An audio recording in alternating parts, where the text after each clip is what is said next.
আমার সবচেয়ে বড় স্বপ্নটা আগেও তুই ছিলি, এখনো আছিস। প্রিয় অপ্রিয় তুই, ভালো লাগা মন্দ লাগাও তুই। তোর মনে আছে তোকে এরকম একটা কাগজ দিয়েছিলাম, ওখানে তোর ভালো লাগা খারাপ লাগা। অনন্যা, জি বলুন। অনন্যা শুনছে। এই পুরো পৃথিবীটাতে আমার কেউ নেই। মা নেই, বাবা নেই, ফ্যামিলি নেই, বেঁচে থাকার অগণিত কারণও নেই। শুধু একটা কারণ আছে বেঁচে থাকার, আর সেটা তুই। আর তুই ছাড়া আমার পুরো পৃথিবীটা শূন্য।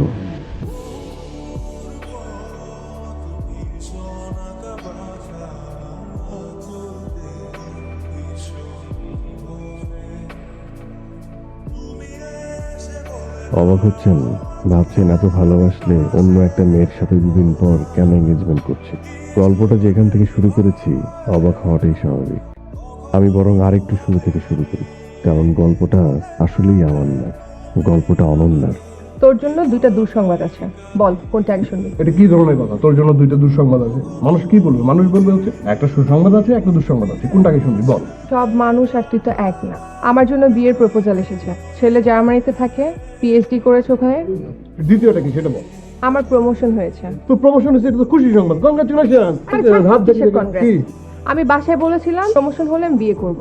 প্রমোশন তো হয়েছে, আর কোথা থেকে একটা ছেলে এসে বিয়ের প্রস্তাব নিয়ে আসলো। এখন আমি কি বলবো কি করবো আমি কিচ্ছু বুঝতে পারছি না। তাহলে তো একটু টেনশনের ব্যাপার। আচ্ছা, তুই যে চিটাগাং ইউনিভার্সিটিতে চারুকলায় অ্যাপ্লাই করলি, ওই কাজটা কি হবে? হবে না, কেন? বলে দিলাম হবে না। আমার মামা নাই, চাচা নাই, পাওয়ার নাই, আছে হবে আমার হবে না। আমি যাবো না তোর সাথে। নামলি কেন? আমি নামবো না কেন? আমি তোর সাথে যাবো না। কেন তুই সিগারেট ফেলে দিবি কেন? তুই সিগারেট খাবি কেন? সিগারেট কি ভালো ছেলেরা খায়? আরে বাবা, আমি তোকে সম্মান করে তোর সামনে আমি একটা সিগারেট খাই সারাদিনে। তুই সিগারেট খাবি না আমার সামনে। কেন খাবো না কেন? এইসব ড্রামা বন্ধ করো, বসো। আমি কিন্তু সিগারেট খাবো একটা। ওকে, একটা।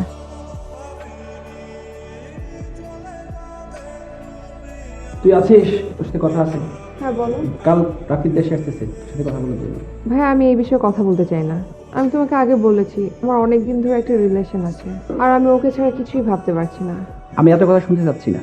আগামীকাল রাফিদ দেশে আসতেছে এবং আমাদের বাসায় উঠবে, পরে দ্বিতীয় কোনো কথা শুনতে চাচ্ছি না। বলুন, অনন্যা শুনছে। তোর ওই টিপটা হাত দিয়ে ছুঁয়ে দেখতে চাই। তাই তোর যে আমাকে কখনো ছুঁয়ে দেখতে ইচ্ছা করে, ব্যাপারটা আমি জানতাম না। হাত বাড়িয়ে ছুঁই না তোকে, মন বাড়িয়ে ছুঁই। দুইকে আমি এক করি না, এককে করি দুই।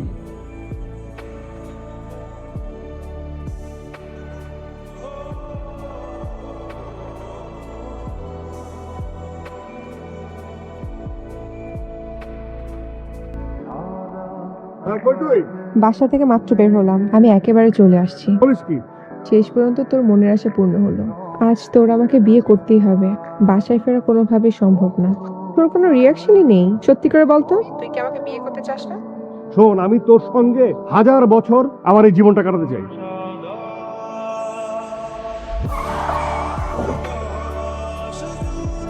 হ্যালো,